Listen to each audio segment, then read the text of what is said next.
Hello and welcome to today's episode of Courage Permission Slip. I am your host, Kia, and today I am so glad that I get to welcome a friend, a fellow entrepreneur, cultural diversity and inclusion extraordinaire, Dr. Shindale Seale, to the show. And before we get started, I want to tell you just a teensy bit about her, which only scratches the surface of all the things she has her hands in. Dr. Shindale Seale is a cultural equity and diversity strategist who employs leadership and performance optimization concepts to help entrepreneurs, corporate and academic stakeholders, and diversity and inclusion professionals identify and reach their organizational culture goals. She is also the Diversity, Equity, and Inclusion Program Chair at the University of California, Santa Cruz, Silicon Valley Extension, and an Adjunct Professor at the University of Redlands. Welcome, Shindale. I'm so glad that you are here today. I am probably happier than you are. It's so good to see you. It's been too long. Really. I know. It has. And I mean, and to that point, so we've known each other, God, like 3 years now. It feels like I've known you for a really long time, but as long as I've known you, you have had such a really powerful hold on diversity and inclusion work and weaving it into everything you do, from your mentoring, obviously, to your teaching, and then to your day in and day out work. And I'm curious to know what drew you to this kind of work. Well, there's a lot of things actually, I think, but I think most presently what is coming from me, like in this moment, is, I have a teenage son. And when I think about the world that he is going to go into in college or in the work world or whatever, it's important for me to make sure that I'm doing the work that could perhaps, hopefully,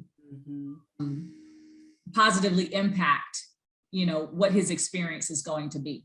And I think that is honestly a privilege that I have working in the field that I work in, because I do work with organizations and I do help them build out their diversity strategies, and I do deal with leaders, and I talk with my students who are future leaders, and we talk about these things. And all the while I'm thinking about, wow, what world is my son and young Black boys like him going into? And how can I positively impact that? How can I make sure that if he steps into that organization with that person that I just worked with, that I've done everything I can to make sure that it is going to be hospitable for him and do his best work. And because a lot of us have been in those situations where we were unable to do our best work. And so it's that lived experience, I think, and really trying to do what a parent does, make the best world for their child. Yeah. I know it sounds all lofty and everything, but that's really what it is for me. But, that's really beautiful. And I don't mean that to sound trite, but it's important, right? Because we know that, all the issues that we're confronted with right now, right? Like, they're not going to get solved in our lifetime, right? And I think back to something, and I've mentioned this on other episodes. There's a woman, her name is Katie Osberger, and we spoke on a panel together, and we were specifically, because this was during the summer 2020, which, everybody knows what that was. Wow. And we were talking about, all like the racial and societal issues that we're all like in the burning pit of, even now, 2 years later. And she was saying, we are not going to solve this in our lifetime, but we've got to be on the transition team. We have to be the ones that move the ball forward. Yeah. And so, and that's, it's important that each of us in our respective corners of the world, and I actually saw someone post about this today, of like, if everything that we do is connected. And if you, pull a thread doing the work that you do, that can be the one thing that unravels the whole thing, right? But you have to work from your corner of the world. And so I just think that, you making the contributions that you're making on this particular topic, which is really important, right? Diversity and inclusion work, like people don't realize how much, especially new leaders that are coming into the working place, like they're coming to it from a different vantage point than we do, right? It is so interesting because just today I was on a call earlier, and it was like 500 people on the call, right? And we're talking about diversity, and of course, as I always do, I mentioned critical race theory and how important it is, and and of course somebody pushes back, as they would, and as I hoped that they would. Sure. You're like, I'm ready. Like, I got you. Anyway, so I just dropped that bait, right? So they're like, well, isn't it an affront to the thing that Martin Luther King Jr. said when he said, I hope that my children would be judged on the content of their character and not I said, well, you know what? That's great. That day that he, was talking about, that he hoped for, it's not today. This is today. I said, because we still have to put our names, our races on all of the applications that we put in. We still, everywhere we go, we have to put down what race we are and all kinds of stuff. I said, man, you cannot, with all of your whatever, say that I don't see race. You see race. And we experience vastly different encounters based on our race. There's nobody who can really say that. I said, but the reality of critical race theory, and this actually goes back to what you're saying about these new leaders coming out, is that what you're hearing now is the pushback against truth telling, right? History, the truth of our history. And when we've got new people, new leaders coming out, what they are being taught now is vastly different than what leaders back then were taught. And then look at where we are in the pandemic and how people's perspectives of what value work has for them is now.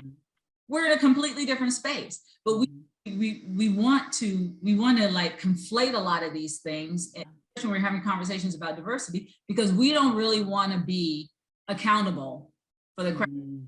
And so it's been really, really interesting to have these conversations with leaders who are, I don't know what to say. I don't know. I know how I feel uncomfortable, but we have to get it all out. We really have to have these conversations. And this is part and parcel of what I have to do, what I enjoy doing, because it brings people to an understanding of, we have to live in this world together. Yes. And nobody's saying that you're this horrible person because of this, because of that, but you do have to understand why people are in the situations that they're in, for you to be the kind of leader that you need to be for those people who are being impacted by what has happened historically. And these are the conversations that I get to have. The conversation I had this morning, which, I baited well. I was very, very impressed with that. That was pretty awesome. It was pretty fun. Yes. Well, and Shindale, so, I would love to use this to segue, because, you talk about how, just the example that you gave this morning about how you dropped in CRT, but, the leaders that you're talking to are talking about how uncomfortable they are with this, right? And so there is an element of courage that has to be exhibited to, lay these things bare. And so I'm interested to hear from you, when you think of the word courage, what does it mean to you? It means so many things. Because courage isn't, I'm reading this book now. It's called Courage is Calling. It's by Ryan Holiday. Amazing book. And in it, I'm learning that it's not like the absence of fear, right? Courage isn't not having fear. We all have fear.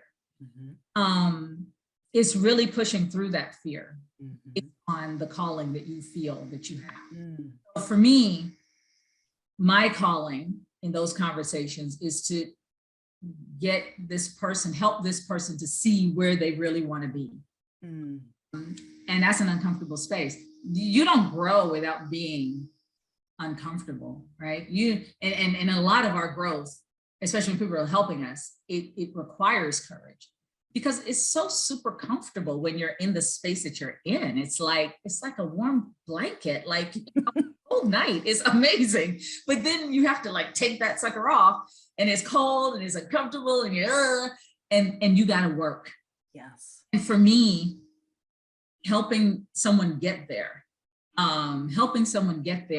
can either push them to reject me as, a person, as a coach, as a whatever, or it can help them to transition. It can help them to transform into what it is, that aspirational goal that they said in the beginning of our, engagement. This is where I want to be, or I don't know where I want to be, but I know that this isn't the right place. Yeah. But when it starts getting rough, we know what happens.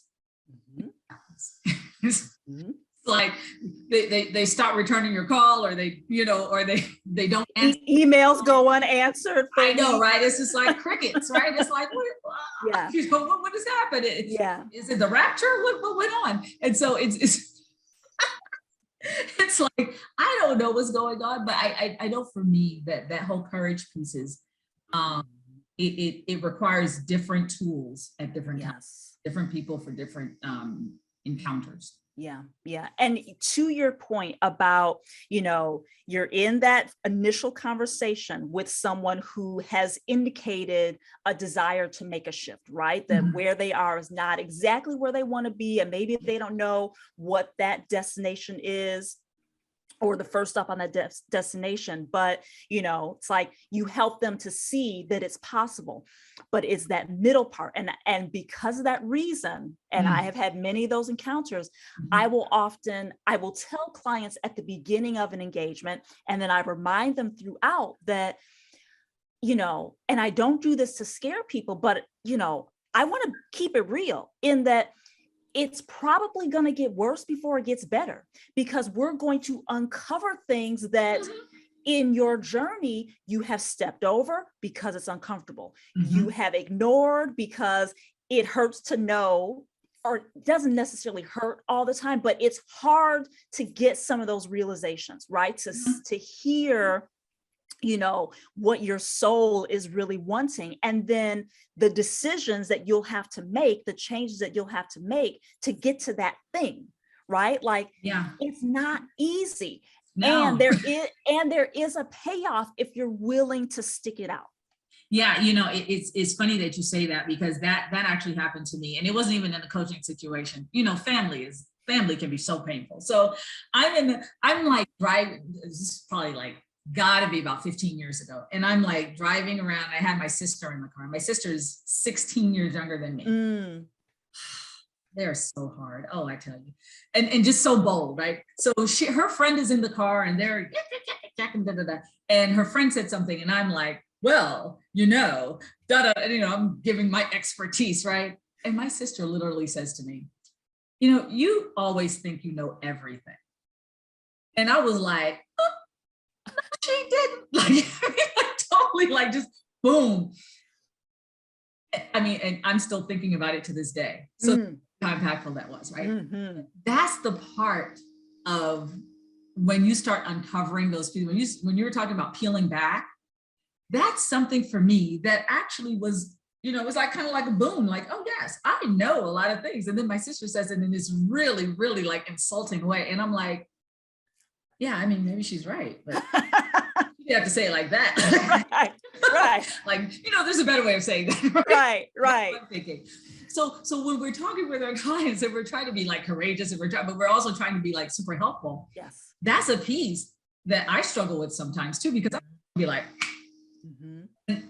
people receive things differently. Yes. People receive things differently, and it actually can help them to transition to the next phase. Yes. We know how to deliver it. Yes. And that also can be a piece of like us understanding where we are as people, why we may need to learn a few more things, or, not necessarily rely so much on our expertise, but know how to really, disseminate information. Yeah. So these are, it's like the journey is so complex, and it's Yes. evolving always. Always. It is always evolving. We're always evolving. Which, it makes it interesting. It's not always fun, but it is interesting. No, If I'm nothing still mad else. at my sister for saying that. I'm still mad. I mean, I love her. Clearly, yes. Said with love. Of course. So, Shindale, thinking about, your journey, how would you say giving yourself permission to be courageous has led you to where you are and what you're doing now? Well, I will say this. My courage, air quotes, it was not in a lot of cases voluntary. Ooh, it was like thrust upon me, I think. Yeah. I was working for this amazing law firm, and they decided that, there was no more need for me. Right. So I was like really, really mortified. And what am I going to do? I got a mortgage. I got a car note. I got all these things. Do I go and I work for the man again? Or do I utilize all this education and all this stuff that I have and try and change the world? So pause. Right. It's like, oh my God. I mean, is that even a real question, right? So the obvious answer would be like, girl, you better go get a job, right? But the courageous answer was go after that dream, be courageous, chase that thing that will make an even greater impact on the world than going and working for the man.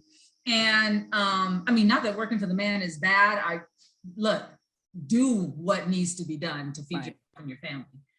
But the privilege that I had at that time, even though I didn't realize I had privilege, was that I could actually start a business that was going to make the impact that I needed to happen in this world. Sure. And that it's still sometimes terrifying when I think about it. It's not only that, okay, am I going to make money?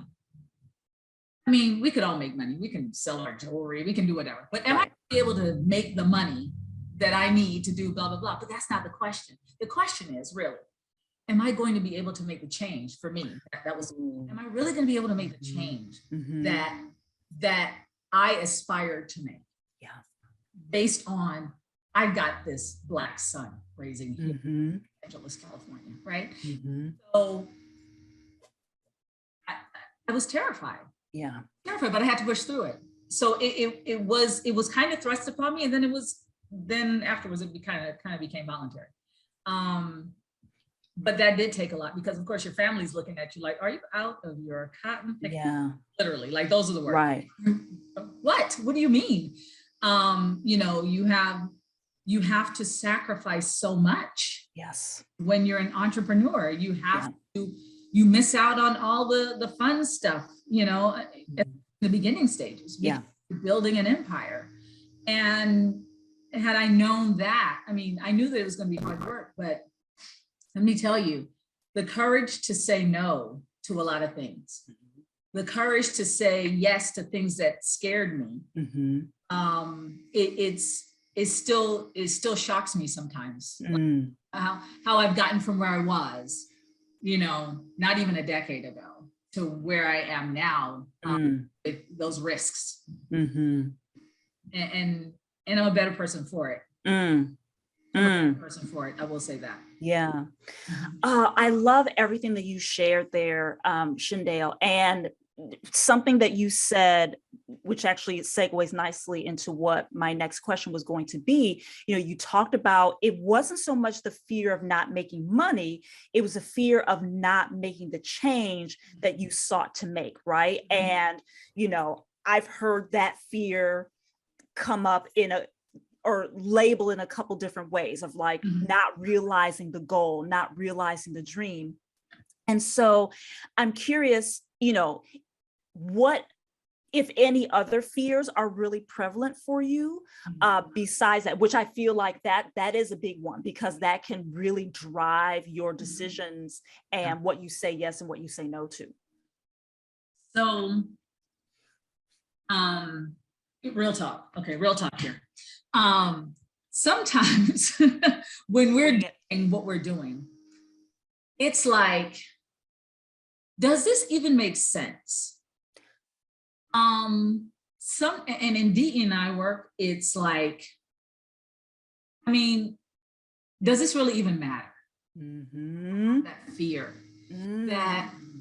that what I'm doing, not the impact necessarily, but does it even matter to, you know, in the long term? We've got all these policies, we've got all this dismantling to, God, it is such a huge undertaking. I can't even begin to tell you, when I go into organizations and we're talking about, you know, their company assets, their documents, even just the documents, when we're talking about the language that they use, when we're talking about their culture, when we're looking at, when we're looking at their surveys and what people say anonymously, I am sometimes really afraid that nothing I do is going to fix this situation. Real talk. When you see some of the stuff that people say, when they are, I can only imagine. Girl, let's not even go there. Okay, I've been one of those anonymous people once upon a time. This is some BS. Yeah, okay, yeah, seriously, right? So it's like I'm thinking, okay, I'm gonna really have to, like, I'm gonna have to bring it. Like, there's just no question. But even bringing it, like, how do you dismantle 40 years of somebody's life that they've lived in a power dominant situation, and you're saying something to them that translates as you're going to have to give up your power. That's what it translates as. That's not what we're saying. Yes. But how do we impact that? How do we impact? And that sometimes is scary, because you're like, yeah, unless they really want to, I don't know that that's going to happen. That's a part that kind of scares me. But not as much anymore. Yeah. Because I think I evolved to a point where I realized that the change has to come from them. All I can do really is present them with, this is what has happened. This has been the impact of what has happened. And these are the strategies to mitigate, you know, a continual behavior. And then I just give it to them in a really nice package, a cake with a little whatever on top. And, you know, and then you can eat it and you can do whatever you want to do with it. And hopefully you make the right choices. But I can't make anyone do anything. I can really just provide them with the resources to do so. Right. Yeah. Yeah. I mean, and that's, we started touching on this a little bit ago of, you know, that is the role as a consultant, a coach, a facilitator, in that, you know, we're bringing expertise, lived experience, strategies that we know work because of our training and the education that we have. And I can't make you do these things. I can share rationale and statistics and data as to why they work, why it matters, but ultimately you have to decide, you know, and you being the client, the leader, the, you know, career changer, the entrepreneur, like whoever the you is, you ultimately have to decide, do I want the change bad enough? Or am I in agreement with the things that have been happening, and I'm just doing this to check a box to say, well, I tried, right? And it's like, but did you really? You know, to the point where you and I were talking about the, you know, the phone calls that don't go return, and the emails that don't get returned, and, you know, the no-shows to meetings, or, you know, the constant rescheduling. And it's like, okay, you're feeling a way about this work, right? And that's fine. And I'm here to help you, right? I can only help. We can only help as much as people allow us to help them. And then if you choose to not take advantage, well, then, you know. Well, you know, one of the things too, Kia, and this has been really a revelation. It shouldn't have been, but it's a revelation. Home life. When we think about people's home life, now you're raised in a household that says, all apples that we buy have to be red. It's just my little, example. Okay. All apples that we buy have to be red. No wire hangers. Okay. So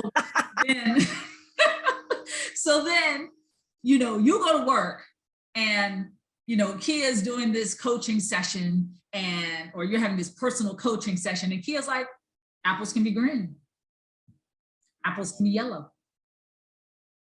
Apples can be, anything, whatever, right? And then you go home to your new, you're married, you have kids, whatever you're doing, right? And you're still conducting that household.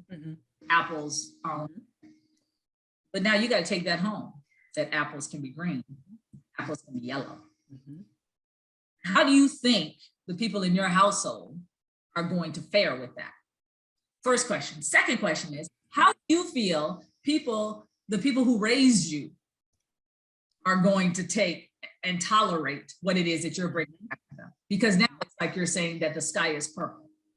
It's like you're saying, it's oh my God, this is just the apocalypse, right? And this is how people like literally experience the changes in that we're trying to help them to, that they say that they want. But when that going gets tough, when they actually have to go home and deal with the people who think like them, who, not that it's wrong or not that it's right, but who think in the ways that they are trying to change from, it is extremely difficult. It's like it's like an addict going back into his environment or her environment or their environment continually while still trying to get over, it's not easy. And so this is that empathy that we have to have, understanding that we have to have of what it is, the challenges that they've got. I mean, listen, if you told me, hey, you know what, Dr. Seale, you really need to stop eating that coffee ice cream with almonds in it. I'm like, girl, that's not gonna happen. It's like, that's what's in the freezer. And that's what's gonna, and I'm gonna go again next after I eat all of that. And so this is the challenge. This is what we're finding. So unless the person really, really wants it, like you're saying, bad enough to confront their home life. Exactly. It's really not, it's just us doing it and, having a good conversation. And home life also includes, because there's a couple different elements to this, right? Like there's the people that you have been surrounded by, and then, the thoughts that have become truths to you. And they may not actually be true, but those beliefs have turned into a truth because of what society says and what you're seeing on social media, which, we had that whole conversation, right? Yes, that will be another podcast on another day of the, the perils of trying to be out in these streets. But, what social media says, what the talking heads say, what the environment that you're in, what that is like, that is the other piece that we're up against, right? And it's like, and changing those habits, those thoughts, those behaviors that have become commonplace and automatic and default for you. That is hard, right? Like, just think of you any of us trying to create a habit, right? Of like, oh, okay, I'm going to stop eating the coffee almond ice cream, right? Or I'm going to stop biting my nails, or whatever it is, like things that provide you with a benefit of some sort, a payoff of some sort. It takes a lot of work, repeated work, right? You have to be consistent about it to shift that tide. And you are probably going to backslide at times because we're human beings, right? Like stuff happens.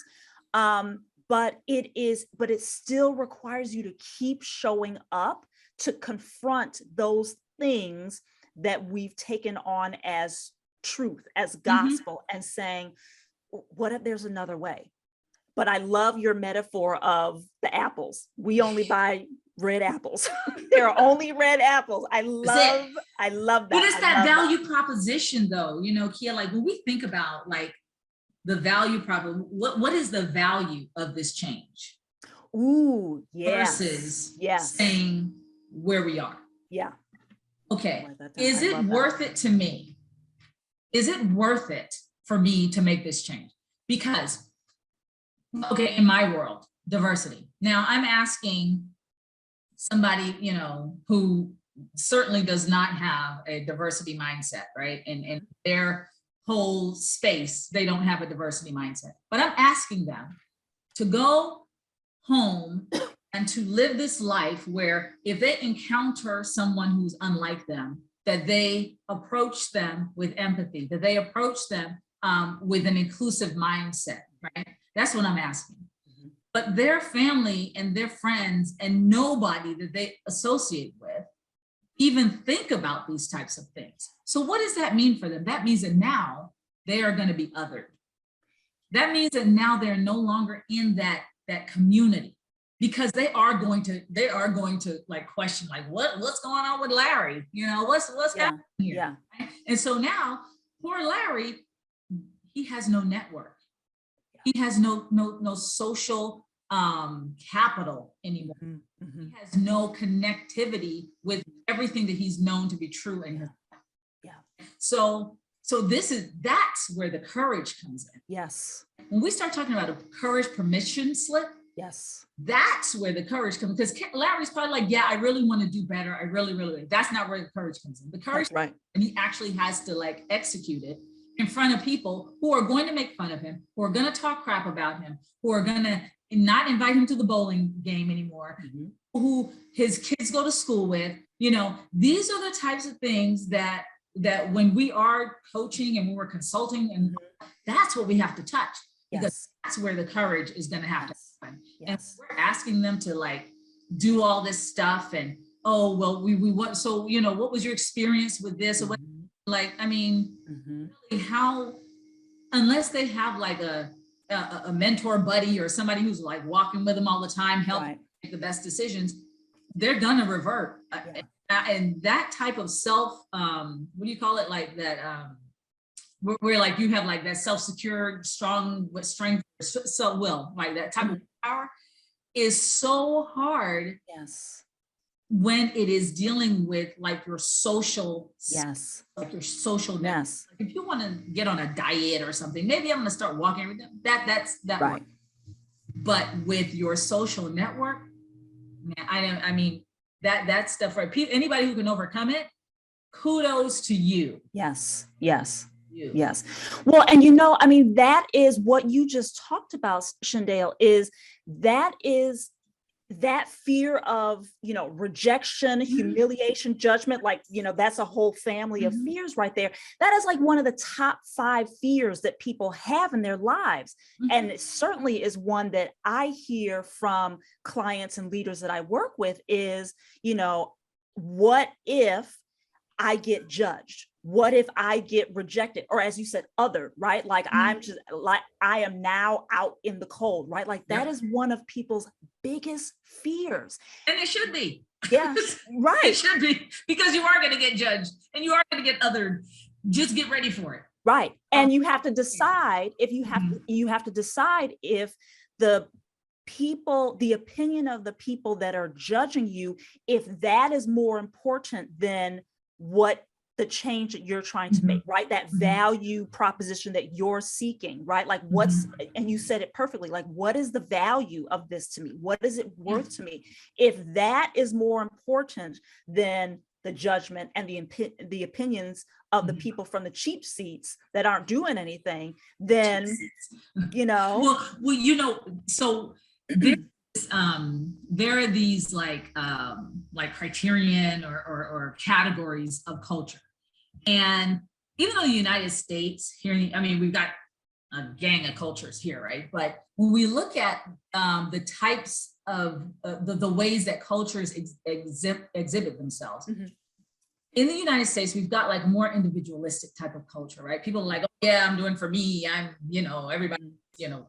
But in other cultures, some of their cultures, it's very communal. Sure. And that piece, those particular cultures are some of the hardest to really crack, right? Because outside of that unit, there really is no other network that you can't like just go and join another family, right? So here in the United States, you would think it would be easier, right? For people to say, oh, if they don't accept me, I'll just go find another blah, blah, blah. But we put so much value into these human connections, rightfully so, because they are our network, right? That's your life's blood for a lot of things, for school, for work, for, friendship, companionship, whatever. And so these things become that value proposition. They are, whether or not we think it is, because even people who we don't know, who may be affecting our growth in a certain sector, or affecting our acceptance to a university or whatever, we are concerned about how they look at us. So I'm not going to publish that paper that talks about, equity, or I'm not going to publish this, or I'm not going to go on this podcast where I'm going to be talking about how, we all need to be creating more diverse spaces and be more inclusive, because they might judge me wrongfully, or they might judge me in a way that would negatively impact where I'm trying to go. Yeah. So there are all of these considerations that we're looking at. And if we really are able, I think really what the biggest challenge is to really get people to identify those areas. Yes. And not necessarily be courageous, but let's identify those areas, and then we can talk through what the value proposition is. That really would be beneficial. Is this this coaching or consulting situation, is it even going to matter? Because a year from now, you're probably going to be back doing whatever you're doing anyway. So, yeah. Right. Yeah. I appreciate that of let's name the thing, right? Like, let's name those fears, because as you said, if you don't name it, you can't do anything about it, right? You can't come up with a strategy to address it. And and then after you do that examination, you may decide that, it's not the right time to address that fear, right? Or take action on it. But, every person has to make that decision for themselves. No one can do it for you. Right. That's so good. So for some of the fears that you mentioned, which, like I said, these are like big, important fears, how do you manage? How do you, what's the assessment that you have to do to decide whether to move past or to kind of hang back a little bit from those fears? For me, for myself? Yes. I don't even know that I have an assessment. I think I like to I like to kind of call myself like, you're a badass, right? And then I try something, right? And then it's like, girl, what in the world are you thinking? You should have scaled back on this one. The business, right? Like, you should have just not even. But I think for me, I do a ton of meditation, and I really try to get into a frame of mind where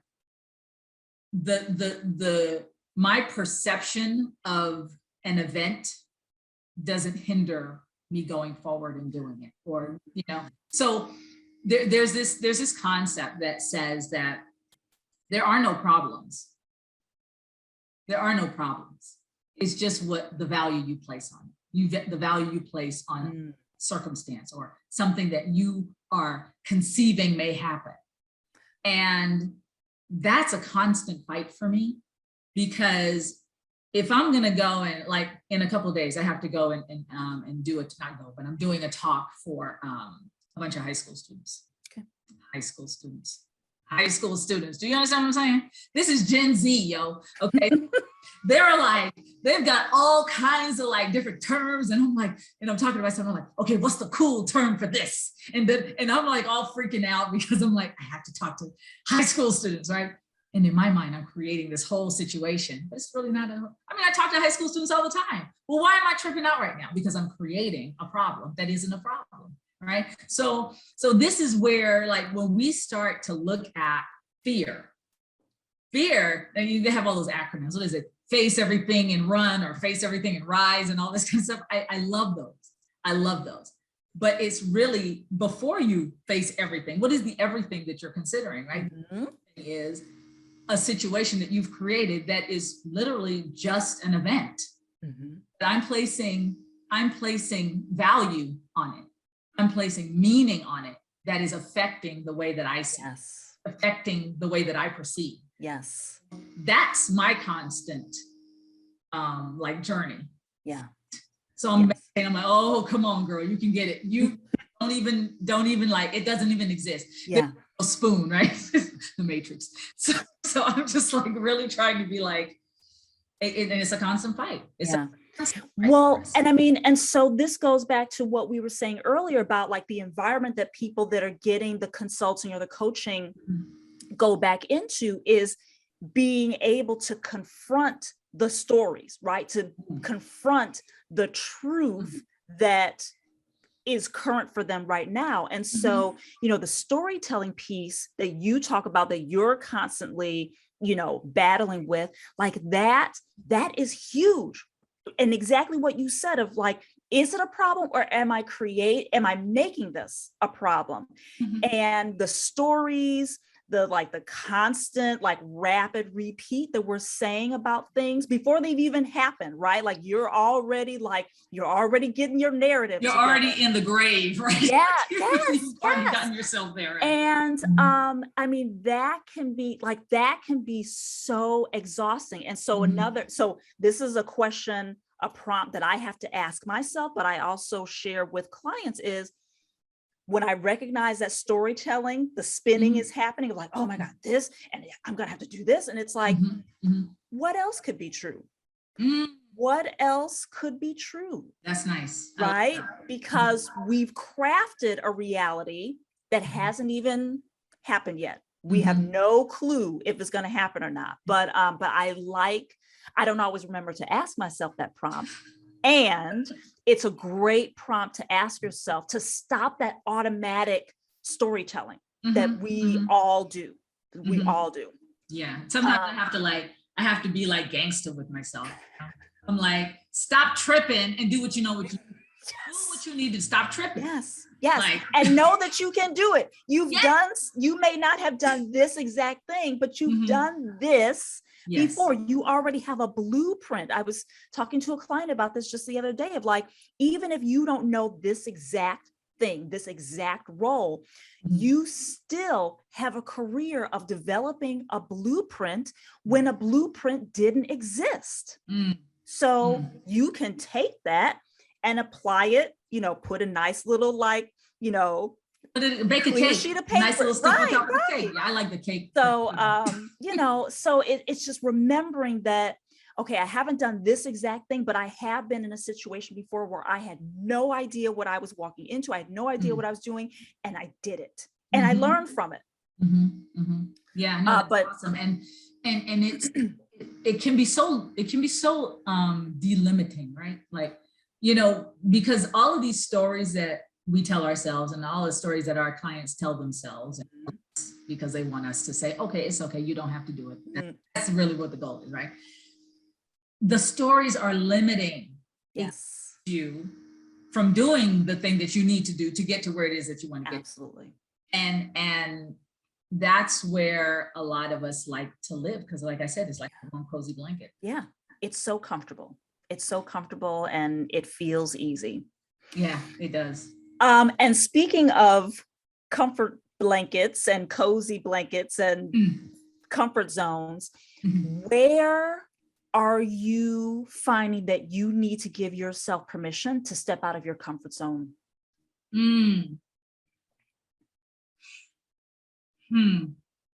So I think we were talking about this earlier, right? I don't know that it necessarily was a comfort zone, but I was in this whole space where I was like, okay, I have to create content and post and you know, be out there and market and all this kind of stuff. And it was like, oh my gosh, that was like a full-time job. And I literally had to, scale back significantly because it was doing me personally, my physical health, my emotional health, it was doing me like completely. I decided that I wanted to make sure that I took my son to school every day. I wanted to be able to pick him up from school every day. I wanted to, you know, shift the hours that I work. Thankfully, I have the privilege of doing that. So I had all my, my clients, I schedule them in times that are convenient for me. And that actually was some ownership. That was I felt kind of badass doing it. I liked it actually, because it was like, no, I'm going to take ownership of my life, of my business, of how I'm going to, just conduct my day, conduct my business. And it also gave me time to like walk, and personal time, and not be beholden to my clients and to my business, to, even though it's amazing and it's wonderful and I love what I do, but it was taking control of me. So I had to like say to myself, what the hell are you doing? That's the first thing I said. And then I was like, look, this has got to stop. This has got to stop. You don't have time for anything. Why are you in business for yourself if you don't have time for anything? Like, isn't the whole purpose? But it was hard, because then I had to really start, I had to like take responsibility for what was and was not getting done, and find a better way to do things. But that was courage. Because we're used to like that 9 to 5. You're doing this and you're doing and that's not how I want to work. Secretly, I was hoping that that's what you were going to mention, because our pre-recording conversation was so like, it was so invigorating. But yeah, I mean, and as I said to you privately, which I'll say now, is like that. And I appreciate you for giving yourself permission to do that. I appreciate you for being courageous to do that, because it is courageous to detach yourself from the like, this is what you're supposed to be doing to be successful. You need to be out there, and and that is something that I struggle with as well, right? Like I have these moments where I won't be present on social media, and I'm not out there, I'm not doing videos and all like the, tactic du jour, that all the talking heads say, well, this is what you need to be doing to be getting reach, right? And the observation that you had of, what is that getting you, right?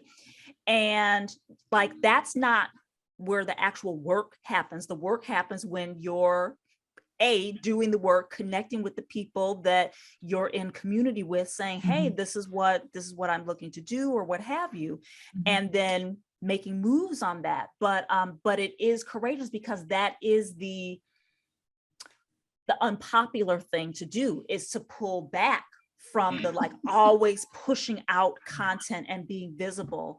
And I mentioned to you that my marketing background and training tells me otherwise, right? That's why when you're watching a TV show and there's a commercial break, that's why you see like, 10 of the same commercials, or 10 commercials, similar commercials from the same brand, because it's like, got to make sure the people's choosing you, right? So that is something that I'm on my personal journey working on. And the thing for us, I think in a lot of ways, is that value proposition. For me, I'm sure that, if I'm out there and I'm posting and I'm, social media-ing, that's a new word I just made up. I'm doing all that stuff, like, all the time. It does get us in front of a lot of people, but I need to make sure that I'm in front of the right people and the people who will be hiring me. And what I found is that it needs to be a different approach, and really striking at the excellence that I'm providing to the clients that I have. And it's what's interesting is that I found that once I actually scaled back on my hours of work, like no longer working from 6 a.m. to 2 a.m., right? Once I actually scaled back on my work, I'm actually doing better work. Says who, right? Like who says nobody ever? But what I'm doing is I'm actually prioritizing my work, and I'm saying no to things that I know won't benefit. Like, what is the value proposition, right? That's always the question. Right. And so it forced me, and that's really where the courage was, in saying no to things that I would normally be like, oh, you want me to be on this? Okay, sure, I'll do that. Oh, you want me to do this? Okay, sure, I'll do that. Or with, because of the fear that if I said no, I might not get another opportunity, or I may miss somebody who might be in that audience who might, oh, wow, Dr. Seale's amazing, we want to hire her, which doesn't happen often. People don't like you'll see somebody and then you'll start following them for like a year, you'll stalk them, right? But rarely do we have situations where you get that, $200,000 account from someone who saw you talking and whatever, on a podcast. So it really has been, it's been extremely profitable. Let me say that, to scale back. And that was where the courage, like, I didn't know the other side. Yeah. I was on this side of the grass, like, oh, I'm scared of no. And then once I said no, and I made a habit of saying no, and I got to the other side, I'm like, oh, shoot, I should have done this like millennia ago. What in the world, right? And and then the impact now, because I'm working with companies that I really want to work with. Yes, they're doing work that I really, really like, and it's just become a different experience. Woo, lots of courage. And even as you talking, like I told you, the marketing part of my mind is like, oh, I don't know, right? But there is there's a lot of validity and truth to what you say. So I really, really appreciate you sharing that perspective. So Shindale, there is someone who is watching us or listening to us have this conversation right now, who has a goal, a dream, a vision, idea on their heart, and they're not taking action because they have prioritized the fear over that thing that they are wanting to do. What is your guidance for that person so they can take action and move forward? So, first of all, I would ask the question. I would certainly ask the question. What is the value of what it is you want to do? What is the value to you? What is that aspiration? What are you hoping to gain? And then I would honestly do like a SWOT. Like, what are the risks? When you think about your family, when you think about, the life you live that you enjoy living, what are the risks that you're willing to take? And then if we surpass all of that, we go through all of that, then we do a goal setting situation. Like, you name that friggin' goal. And then you slap a date on that bad boy. Like, I want to build a paper airplane by Tuesday. Okay, well, what are we doing on Saturday? What are we doing on Sunday? Benchmarking it. And we make sure that you hit those, you commit, of course, to hitting those things. So the litmus test is really hard, but then once the execution of it, once you pass that, is like, okay, now we can get going, because it's almost as though you've done a reflection with yourself and you've made an agreement with yourself. You can't make an agreement with me. You have to make an agreement with yourself. I try to remove myself from those types of contracts, because now I'm this force within your life that I can't be, because I'm not with you all the time. I don't know your inner things and your, whatnot. All I can do is, like I said, present it to you, give you your best practices, kind of try to hold you as accountable as I possibly can by a phone call or email that you probably won't answer if you're not trying to do this. And then, hope that you meet it. So it's really in helping you to build that agreement, build that contract with yourself, hold yourself accountable. If you're not accountable to yourself, if that's not, part of your character or part of your traits, we're just kind of window shopping. Mm. Mm.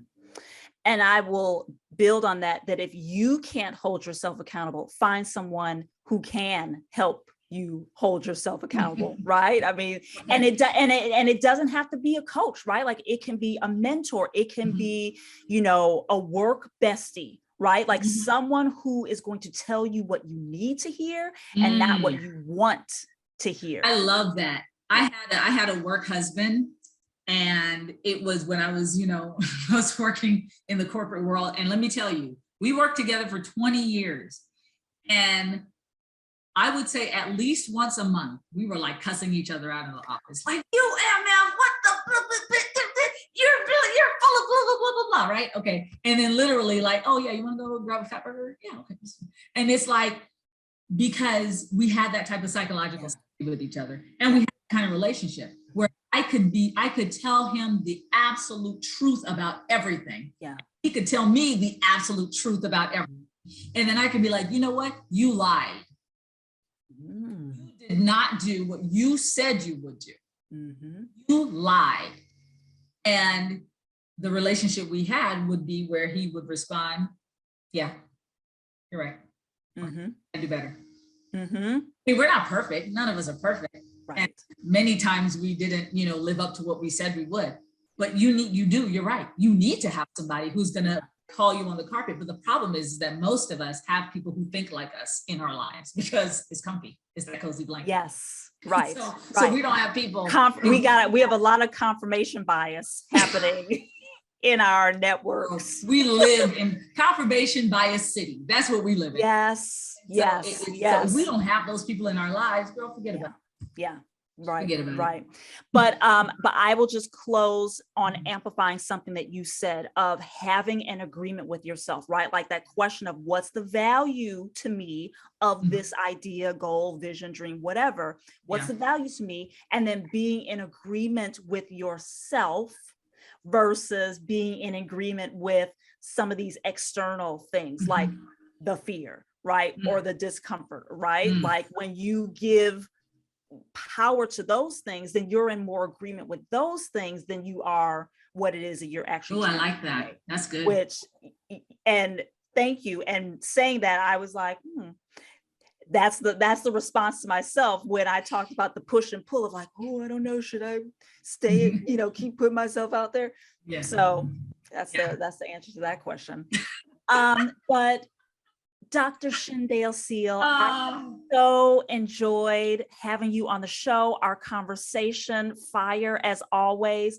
Thank you for being a part of this. Oh my gosh. It has, like I said, it has been way too long. And yes. I always love, like I was telling you, getting your newsletters and all of the media that you do put out. It really enriches my soul. And it forces me to really look at the changes I need to make within me. Yeah. I know that I'm making them, I'm trying, but it's good that you're pointing out and just thank you for the work that you're doing, because thank you. You're making is clear. Thank you. Thank you for having me. And I appreciate it. And all of you out there, subscribe, hire her, the stuff. I don't want to use words like that. I don't know who's watching. Please. She's amazing. Thank you. Thank you. And where can people get in touch with and learn more about you? Oh, well, certainly my website, which is seadecc.com. And I'm on LinkedIn. My other socials are, they're a hot mess. I don't even know what I'm doing on those other things. So, so LinkedIn or my website, that's perfect. And I will include links to your website and LinkedIn in the show notes so that people can connect with and learn more about you. But again, thank you so much, Shindale. Of course. Thank you. And thank you for following along on this episode of Courage Permission Slip. If you found us on YouTube, please make sure that you like this episode and subscribe so that you can be alerted when more content is available. And if you are listening to us on your favorite podcast platform, please rate and review so that other people can find and enjoy this content easily as well. That's it for this episode of Courage Permission Slip. Please make sure that you are making your dreams bigger and more important than your fears. And we will see you on the next episode. Thanks for joining.